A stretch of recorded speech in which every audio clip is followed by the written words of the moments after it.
Good evening, ladies and gentlemen. Data here. Breaking news in the NHL. Of course, it's the one time I'm eating dinner, right? As an android, I shouldn't even be an android. I should just be a human at this point.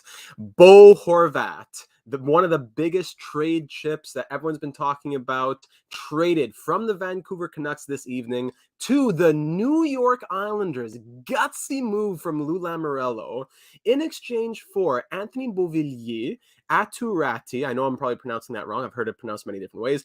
Aatu Raty, and a 2023 top 12 protected first round pick. So welcome everyone for being here. Andrew, welcome aboard. Dreams Angels. Thank you for being here.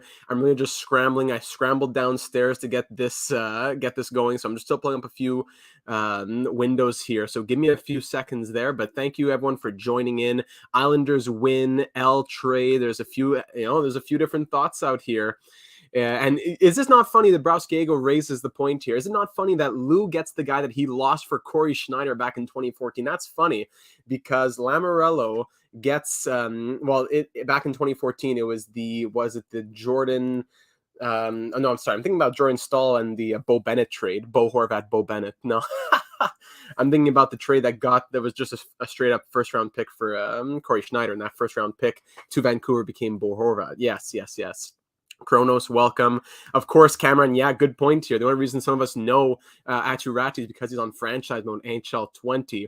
So some saying Islanders L, some saying Islanders dub. We're going to break it all down right here. If you don't know if you like it, Jake, if you don't know if you like it, you're in the right spot here. We're going to break it all down right now. As I get started, thank you everyone for taking the time to join. If you enjoy breaking news and analysis in the real world of hockey, you're looking forward to trade deadline coverage coming up soon, NHL 23 franchise mode, career simulations, this is the channel for you. So if you like this, take a second, stop by, check out the rest of the channel. I'm sure you'd love that as well. So as we get started here, I'm going to pull up a few pages as my computer is really just chugging along at the moment, but I'd love to hear your thoughts down in the comments first. I'm seeing a few L's, Islanders L. I'm seeing Islanders dub. I'm seeing some people uncertain. What are your thoughts? Do you lean a certain way just yet? The Islanders, they're a tweener team, right? They are on the fringe. They are not necessarily a lock. This is not a move that they're not a contenders saying we're going for it. This is difficult. This is a team saying we just want to make it. Forget we want to contend. I'm sure they do want to contend. But I'm saying first things first, they got to make it. They're 2 spots out of a wild card spot at the moment. And the teams above them, the Penguins and the Sabres, both have 3 games in hand over them. So to give up a first round pick in a year, not only forget if we're contending, but in a year when you're not even sure if you're going to make the postseason, that's big. So the first round pick is protected within the top 12. So in theory, it's just no way that could be the first overall pick. If it ends up being a 13th overall pick that wins the lottery, it'll move up to third. It'll move up 10 spots. So it's impossible for this trade to be one that gets the top, like Connor Bedard. And that's what I'm trying to say. There's no way that the Canucks can get Connor Bedard with the Islanders selection. That's what I'm trying to say. So it's not like it's going to be anything crazy, but it could still very much be a first round selection. Joseph, got a question. How I started a YouTube channel making content like franchise mode? Just record, talk, and be yourself. That's exactly what I would say. Lou, what are you doing, buddy? So let me just share my screen here. Let's start going into it. So first, let's look at Bo Horvat. Bo Horvat, the man himself, coming off of a 31-goal season last year. He already has 31 on the year this year. So he's on pace. I haven't checked this one in a while. He's on pace for a 52-goal season. So he has just been a man possessed. Obviously more of a two-way guy than a scorer. But this year, on a very bad Canucks team, he's been able to find himself, I suppose. He has 31 goals. He's on pace for 52. I could see him thriving very much on a team that has Matty Barzal, who doesn't score very much recently, goal scoring wise. Doggy, thanks for that. In my opinion, overrated players. Thank you for the donation. I'm going to get into Beauvillier and the prospects after, but let's start with Bo Horvat. As we say, yes, he's on a career pace. He's going to be wanting a lot of money. Can the Islanders keep this player? That's what I'm most curious about at this moment. could they keep Bo Horvat? So Horvat's here, 5.5. So let me pull up the numbers right now. Let me break out the trusty calculator, 80.46613 million. All right. Next year, take away Bo Horvat's 5.5. Take away Zach Parise's 0.75. Take away Scott Mayfield's 1.45. Take away Parker Wotherspoon's 0.75, and take away Simeon Varlamov's 5 million. I guess you could also take away, is that being counted right now? I'm not sure if that those last numbers are being counted, but it's not much here. Clutterbuck, and not even Clutterbuck, it would just be Wallstrom, and he's going to get signed, Panik. So that leaves you with what? I did the calculations wrong, sorry. 80.46613. I'm minus 5.5. I'm minus 0.75, minus 1.45, minus 0.75, minus 5. That leaves me with 67 million. So I have 67.016 million to play with. If I say, okay, forget Scott Mayfield, he's good, but we can't afford him. We have Sorokin, we'll get some cheap guy at $1 million. Okay, let's assume we have around, I don't know, 68 million. Parise is another whatever. You sign a league minimum kind of guy. Let's say you have 68 million. That leaves you with like what, 12 million on top of the 5 million that's available right now. So minus another 5.084. The Islanders can definitely sign him long term. Give him an 8x8 or whatever he's going to be going crazy for in free agency. I'm going to go even over what I think he'll likely get. The Islanders don't have a lot of money tied up at the moment. They have Barzal tied up. JG Pajot at 5 million is a bit rough. Palmieri at 5 million is a bit rough, but they have a lot of good contracts on this team.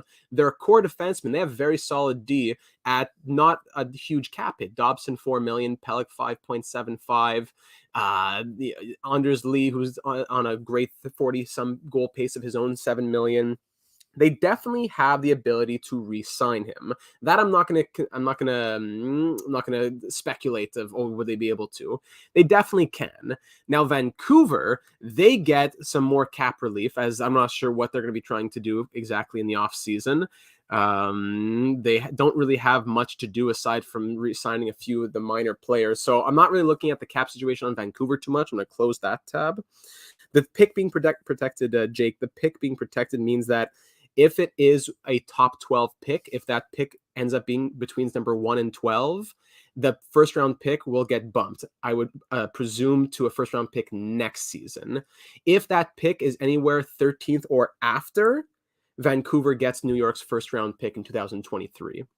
So now let's go look at we've seen Bo Horvat. We know how good he is. We know the contract he can get. We know the Islanders can re-sign him.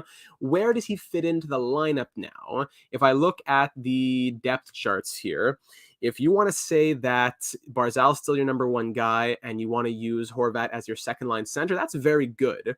Maybe you could even maybe move one of him or Nelson to the wing. I'm not sure, actually. There's a few different options there, but it does give you much better center depth than you had previously. I'm still not convinced about this team as a whole, though. Ilya Sorokin's having historic numbers. He's been amazing. He's doing great things, but here's the big but. Once again, the Islanders did not get Bo Horvat in a playoff spot saying, we're now strong, look out NHL, we're on the way. The Islanders trade for Bo Horvat, one of the biggest pieces that were available here at the trade deadline area, and they are 2 spots out of a wild card spot, and the teams above them have games in hand. So if I'm the Islanders, yes, I'm happy that long-term I could keep Bo Horvat. Maybe I knew about that when I made this trade. But at the same time, I'm very scared that I just gave up a first and 2 prospects. Maybe you don't want to call Beauvillier a prospect anymore. But I gave up a prospect, a first, and a young player in exchange for Bo Horvat, who may just be a rental. So you have the Atlantic, you have the Metropolitan. Let me look at the wildcard spots right here. Thanks to Browskiego. Appreciate you being here. I'm watching all your comments on the side. I'm not seeing many of them because I'm speaking at the same time, but we'll get into comments from all of you in just a moment. So the Islanders are now in 4th in the wildcard run. You have Washington and Pittsburgh above them. I don't know if I see Pittsburgh or Washington really getting bumped out of there. If anyone, it would be by Buffalo, I think, who has the better, who I could see doing better in the second half here. Even Florida's in the hunt, right? So the Islanders are in a very crowded wild card hunt. And yes, them getting Bo Horvat now puts the league on the Eastern Conference, at least on notice, to say that they're pushing for the playoffs. But I'm still not sure if I like this one, just from a perspective of, was it the right time? Maybe they felt, I don't know, was Bo Horvat about to get traded? The Islanders felt pressure to make the deal today. If I'm New York, maybe I want to wait 10 more games until the trade deadline and see what position my team is in. Unless, like I said, they know that they can extend Bo Horvat. Now, looking at Anthony Beauvillier. Now, let's look at who the Canucks get back. Anthony Beauvillier from Sorel of the Province du Québec, 25 years of age, 20 points in 49 games this year. He's on pace for what? 82, 49, 20, on pace for a 34 points. He was on pace for the same that he did last year, pretty much, through 75 games. He's a former first-round pick. I think he is who he is. I don't think anyone's really shocked about who might this guy become. I think he'll be able to, maybe spread his wings and fly a little bit in Vancouver. What kind of ice time was he getting with the Islanders? He was getting 15-27 per night. I don't know. He was getting opportunities, and it's not like the quality of teammates in Vancouver are exponentially better than those in New York, right? If anything, it might be a bit of a downgrade. So I think he's a young piece. I think he's a decent player. I think he could do well in Vancouver, but I don't think he's really the hallmark of the deal. I think that Aatu Raty is someone much more interesting. I know some people pronounce it Aatu Raty, and if that's it, then I would definitely do it, but I would need a reputable source to tell me that. Why would the Canucks not wait? That's another thing. It's a decent haul, but I would think that there would have been more at the trade deadline when teams finally figure out who they are. So Raty, he was once thought of as a top 10 pick. He ended up dropping to 52nd overall in the 2021 draft. He goes to New York, a team that has a history for Finns, right? He had 40 points in 41 games in the 21-22 season in Liga. Comes to the North American game, 15 points through 27 games in Bridgeport, 2 goals in 12 games in the NHL. So I think he'll continue playing in the NHL over in Vancouver. This is probably the piece that excites me most if I'm a Canucks fan. Getting a first-round pick is also exciting, but if the Islanders miss out on the playoffs, let's say they just miss by a little bit, and that pick becomes the 12th overall pick, and it gets pushed to a 2023 first-round pick, a 2024 first-round pick, and then the Islanders end up being a great team. That first-round pick that I get ends up being in the 20s, 30s, late 20s, I don't know. So I'm really hoping, if I'm Vancouver, that the Islanders do not make the playoffs, but, end around 13, 14, because either they're going to make the playoffs and get in the 20s, or they're going to miss, get 12, I don't get the pick, then it gets pushed a year, right? So I'd love to pull up some Jay Fresh cards here. I don't know if he's done them yet. Jay Fresh always helps me to kind of see the bigger picture of things. And again, thank you to all 100 plus you watching here. We do breaking news and analysis in the real world of hockey, NHL franchise mode, much, much more. So if you enjoyed this, you will love the channel. Take a second to check it out. So as Jay Fresh says, Bo Horvat, traded to New York Islanders, is a top 6 scoring center with a great finishing touch between the hash marks. Generally strong in most areas of the game, although this has obviously been a huge outlier finishing season for him. So it's finishing 96th percentile. Let's say we take that with a grain of salt, put it down to, I don't know, 70, 60, whatever. Still, his even strength offense is strong. Even strength defense, maybe another grain of salt since he's on not a very good team right now. Goals per 60 is great. Primary assists per 60 is great. He's playing against strong levels of competition. He has good teammates going with him. Looking at, this was entering the season, by the way. Not this page. This one right here. This was entering the season. And I'll read this. This was microstat, blah, blah, blah, blah. Decent mostly across the board, but not too involved in transition. Not a major 5-on-5 scorer. So it's good to get some perspective before his 22% shooting this season. So think about that. If I'm the Islanders, I'm a team that, I want to say historically, or at least recent history, is not the highest scoring team in the NHL, right? I've had some surprises from Brock Nelson and guys like that, and I acquired Bo Horvat when he's at his best. Will he be able to do this longer term? I don't know. Regardless, he's going to cost a lot of money to keep, and it would be very unfortunate if the Islanders paid a lot of money again to a player who is just kind of maybe a flash in the pan type of season. But I'm not calling Bo Horvat overrated at all. I just think that this season is a major outlier. I think that's a fair thing to say, right? So let me get to some of your comments. I have more to say. I want to say some more about Raty. I want to say more about a lot of things, actually. But let me scroll up here and pull some of your comments. Thank you to all of you who are taking the time to involve yourselves. Kronos a few minutes ago saying scary trade for the Islanders, in my opinion. I could see where there's some fright there. I could see it. Ari45, I'll be cheering on Bo and the Islanders for the rest of the season. He deserves a playoff run. Yes, the captain, lifetime Canuck. Sad to see him go. Even aside from all of that, just to think. Drafted into the organization, stuck with the team, had great seasons, was the captain. It's sad to see him go. Let's see. Ninja saying, I'm glad. Nice to see you comment on this trade and your thoughts. Thank you very much. I'm a little mad because I want the Penguins and Capitals to make the playoffs, so I want the Islanders to miss. Yes, I wouldn't say this really puts them over the edge or over the top for me saying, yeah, they're definitely going to make it. If I had to put money on it, I don't think the Islanders make the postseason, even with this trade. You know, I could see it. Andrew, the Flyers could pass the Islanders if they win their next game, right? I don't know.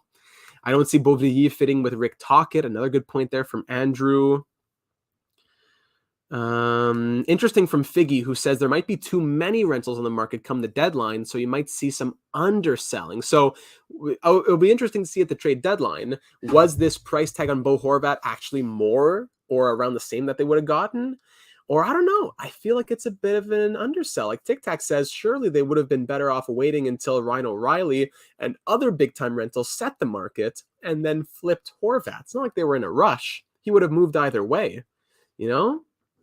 A lot of thoughts about Lou out here. Sorry, lost my spot here.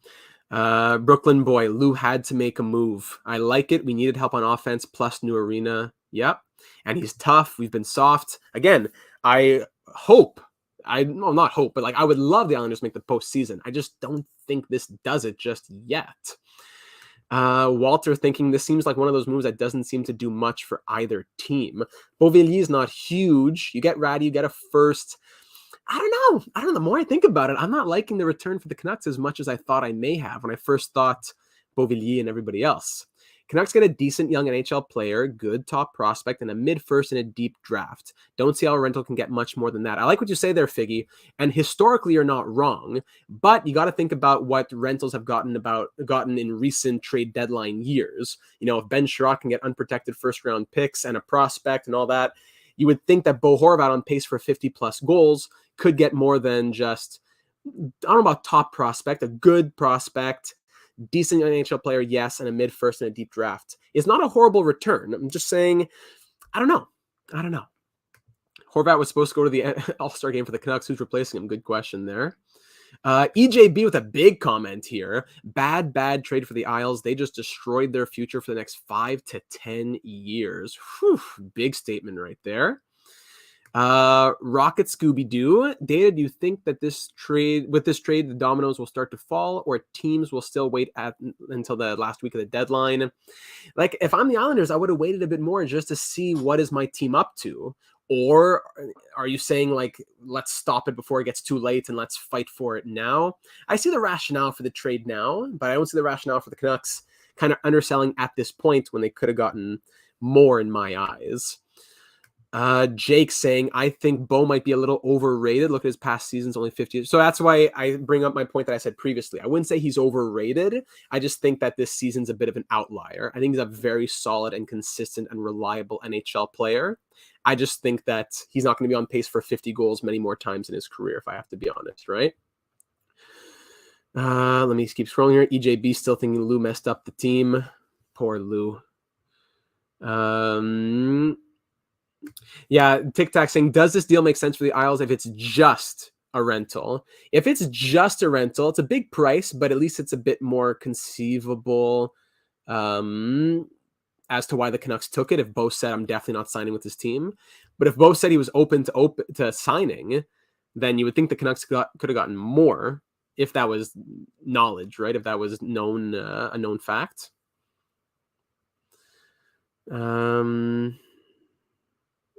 EJB saying someone on the New York Islanders subreddit.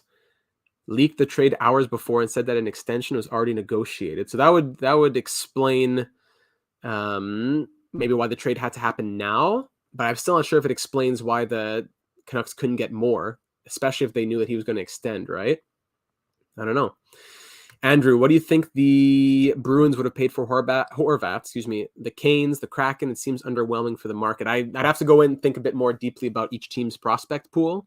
I don't think the Kraken could have done it, but I could have seen the Canes doing it with. I'm blanking on some prospect names, but I know the Canes have the pool to make it happen. Bruins. I don't know. I don't know about the Bruins. I know you're a Bruins guy. I'd have to think of deeper about their prospect pool a little bit more. Amari's thinking Raty will be a star in the league. He hasn't put up great stats while centering Matt Martin and Ross Johnson. You know what? That's a fair point right there as well. So Raty, I think, is the biggest piece in this trade. Whoever that first round pick becomes, that's going to be, obviously that guy's going to be a future piece as well. But it's always good to get a player that you know as much about as possible. And Raty is a guy that they know about. He's not as much as an unknown as a 17-year-old would be, right? Sugary Hobgoblin, where's Pat? Does he know? Gotta get Pat. I'm not sure if he knows in the Discord server as a Canucks fan. What do you think Horvat's extension will fetch? I'd say we're probably looking at we're probably in the 8x8 territory, because I don't think I'd seen something he was offered, wasn't he? Because the Canucks were looking at 6-7. That wasn't enough. I could see him getting 8x8 just with the market and how teams are. He's gonna bank cash in on that 50+ goal pace. Journey of an Author, Alfred saying, I'll take it because Horvat's only 27. Having someone to play with Barzal is a huge win for the Islanders. Yes. Bo does so much more than score goals. He's a face-off beast, throws hits, and stands up for teammates, a true leader. There's a lot of value in that as well. As much as his goal-scoring season is an outlier, his other stuff is not going to go away or potentially go away. Throwing hits, face-off beast, true leader. I like that for the Islanders a lot. Yeah, as Sugary Hobgoblin adds there, I like players like Bo worth more than the sum of their parts. Hyman, Bo, Stone, all these guys stand out. Zach saying that he's going to miss Bo in Vancouver. However, we aren't winning anytime soon and need to build for the future. Great trade for both sides, in my opinion. I'm not saying it's a bad trade. There's been trades in the past where I've said this is not a good trade, but definitely, and this trade is definitely not in that category. I just think that there could have been more for the Canucks based off the market and the amount of teams that were in contention. 2013 draft, Lou trades 9th overall pick to Vancouver. That becomes Horvat. Then 2023, Lou acquires Horvat with a first rounder. Interesting, eh? Everything comes full circle. Andrew saying this also takes the Islanders out of the Timo Meier sweepstakes. That's very true. Timo Meier going to be the next one to fall probably. And you would think that he gets more than this at this point, right? Alfred, great point. I think Lou was under pressure as much as someone like him can be, but after coming out and saying the results are on him, it means he had, he pretty much had to do something. And this is his last push, I would probably say. So risky for the Isles. I don't think it makes them a cup contender. Doesn't make them a playoff contender. I don't know. So thank you everyone for your thoughts. That recaps the comments. I'll get back to the comments a little later on. Let's go back to, let me see, Jay Fresh, have anything else to say? Let me just refresh Jay Fresh. Then I want to look a little bit at Aatu Raty's Hot Prospects page, and then I think we'll probably wrap it there. I did this so quickly. I didn't put a description. I didn't put what's it called? A thumbnail. So I'll get to that after the fact. But if anyone is in the Discord server, if you want to drop the link to join the Discord server, that would be very much appreciated in the chat. Because if you want breaking news, like notifications and discussions on hockey, that's a place where that's happening. We're over 400, I believe, in the server, to always talking hockey and everything in between. So it would be great to have everyone join there if you are interested in that. Let's see. Yeah, just a lot of takes from Jay Fresh. Reading what he says here. Let me go to the first point here. I saw someone say that this trade early enough that the Isles drop out of playoff contention. They can flip Bo at the deadline. I don't know if they do that in 10 games, but I see what you mean. So Jay Fresh saying, okay, now that the cards have been posted, what is going on? What are the Islanders doing? Short term makes no sense. Long term makes no sense. They didn't give up that much, but the last problem the Islanders have in my mind is lack of second line center. You have Brock Nelson. He's good. lack of defensive matchup center. Don't you have Cizikas signed for like $1 million years? Yeah, and even JG Pajot. Yeah, don't worry. Horvat will probably re-sign with the Islanders. Oh, good. Problem solved. All my concerns have been dealt with. Hey, that Horvat contract is bound to be a massive albatross where a 55, 60-point player gets paid like a legit 1C into his mid-30s because of a contract year shooting bump. Yeah, but don't worry. The Isles will be able to get it done. So I see Jay Fresh's concerns. I see them. I can understand them. Let me pull up Aatu Raty. Let's go elite prospects, not hot prospects, elite prospects. I know my computer is really chugging along, but I'm going to do my best to get there. So we'll get some final thoughts on Aatu Raty, and we'll probably wrap it up around there. I think most of my piece has been said about this trade. It's definitely going to be something that we keep an eye on. The Islanders are going to be pushing with everything they have. And the Canucks, if anyone has to give an account, it's the Canucks, who, if guys like Timo Meier and other pieces are getting bigger price tags at the deadline, they're going to have to be accountable to say, why didn't you get that much, right? Kyle saying, what if they make Bo and Barzal play together with Nelson playing center on the first line? On the next line, sorry. I could see Barzal on the wing. I could see it. I know, but long term, that's what I'm thinking. Long term, I don't think Barzal's going to become a centerman a winger long term, excuse me. This is always a tough site to get launched. So, of course, not always all about the points, but Raty had some really good numbers in Liga in 2021-22. His NHL numbers are on the fourth line with Matt Martin and Ross Johnston, right? So it's not that 2 goals in 12 games is really disappointing. I'm not going to say that. But he's shown the potential. 20 points in 11 games with Finland U20, right? He had 10 points in 7 games at the U20s World Junior Championships. So he has definitely shown himself to be capable. Give him whatever, I don't know, Brock Besser and Kuzmenko, I don't know, give him some line mates like that in Vancouver, a team that has nothing to lose, with a guy who's already played 12 games. His first year of his ELC has been burned. Give him the rest of the season, see what he can do. And, throw in a first-round pick for your trouble, Beauvillier as a middle 6 guy. It's not bad for the Canucks. They'll be all right. They'll do okay. But like I said, come the trade deadline, will they think we could have gotten more? Yeah, the defensive side cannot be understated for what he does. Yeah, absolutely. I see what you mean, and I agree with you there. So at the start of this video, I had a lot of concerned citizens who were saying, Islanders dub, Islanders L. I'm not sure. What do you think now? Let me know in the live messages or in the comments down below if you're watching after the fact. What do you think about this trade? Is there a winner? Is it still up for debate? And if it is up for debate, what's going to sway you to one side or the other? Islanders dub if they make the playoffs? Islanders L if they miss and he doesn't re-sign? So I'm curious to hear your thoughts on that. While I'll pull up the Discord link for anyone who's interested, and I'll let you get your thoughts in here. Andrew says L's all around. I'll just pull this up, and then I'll send you on your merry ways. I'm very excited for the trade deadline coverage coming up. Thank you again to Doggy, especially for the $10 donation. Very much appreciated. Let me get this. Islanders dub if they get Eastern Conference Finals at least, says EJB. So not even just the playoffs. We're thinking has to be a deep postseason run.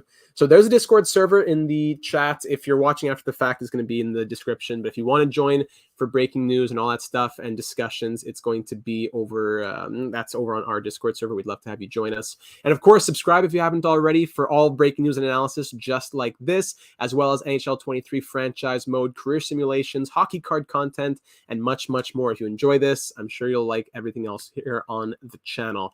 E Major, how is this team not targeting defenders? Dobson's injured. You have Romanov, you have Pelech, you have Mayfield, you have what's his name, Pulock. I don't know if they want to target defense as much. I don't know. I think they need scoring, but Bo doesn't necessarily just bring scoring. Does he keep up that same pace? Based on previous small samples, Bo seems to be a good playoff guy. Hopefully the Islanders make it this year. Was fun hanging out. Take care, all. Thank you, everyone, for taking the time to be here. We were well over 120 at some point. So thank you, everyone, for taking the time to enjoy. It's always a blast when it's a breaking news trade. I always think fondly upon the Tkachuk-Huberdeau trade. But I'm looking forward to many more happening towards trade deadline season, about, 4 weeks away, 4.5 weeks away. So much more to come. Thank you for taking the time to enjoy here. As I said, if you're watching after the fact, leave your thoughts down in the comments. And of course, be sure to leave a like if you enjoyed this discussion. It's very much appreciated. Any and all of your final thoughts will be taken into consideration here, or we can discuss it more over on the Discord. But yeah, Bo, not necessarily overrated, as some are saying. I just think he's going to have a lot of expectations on his shoulders, especially Lou's going to want to see a lot, right? Potentially Lou Lamoriello's job is riding on the Islanders making the playoffs after this trade. I don't know much about the internal politics of the Islanders. Lucas says it's a sick trade, good for the Islanders. If this can be the move that gets them propelled over the Capitals, the Sabres, the Penguins, absolutely. But it's tight over in that Eastern Conference. Let me just pull that up one more time. I know I said thanks everyone for watching, but let me just pull this up one last time. You have Buffalo, a very good team that's fighting. You're telling me that you have to beat Florida 1 point behind you with the same amount of games played. You got to beat Buffalo 1 point above you with 3 games in hand. You got to beat Pittsburgh 2 points above you with 3 games in hand. And that's at the moment you'd only have to squeak into that second slot. But Washington's going to be fighting. They have Nick Backstrom back now. I don't see any of the Metropolitan teams slipping out, I don't think, unless the Rangers have a bit of a hiccup. But Carolina, New Jersey, Boston, Toronto, I think even you could say Tampa Bay are all locks. It's basically, if you put up the Rangers position, it would be 1, 2, 3 spots up for grab for 3, 4, like 6 teams. So it's going to be tight in that Eastern Conference. I'm looking forward to the run. I'm looking forward to the final few, those final 20 games or so coming soon. Canucks Islanders play next Thursday. That'll be fun. Sean saying, let's go Islanders. Let's make the playoffs for the 50th. All right, so I'll end it off there. Thank you, everyone, for taking the time to enjoy. I'll really end it off there. A lot of thoughts to say, many more to come. Hard to call a winner just yet. If I had to call it today, it'll probably depend on the extension. If Bo Horvat's a rental, I give the dub to the Canucks, even though I think they could have gotten more. If they get him extended basically if they get him extended, I think I'd call it Islanders dub as of today. But Aatu Raty's a big piece. That's it. And, that first round pick is interesting, but it will be mid to the 20s. It's not going to be top 12 or anything like that. And maybe some Devils breaking news soon if Timo Meier can get sent over to New Jersey. Well, a lot of things happening in the NHL, and I hope that you're subscribed to enjoy it with all of us here in the chat. Thank you for all your discussions. Thank you for your contributions. Everyone, have yourselves a wonderful evening. Shovel that snow. Don't work too hard. Have a little hot cocoa on me, and we will talk soon. So thank you very much for enjoying, for listening, contributing, and I will see you in the next one.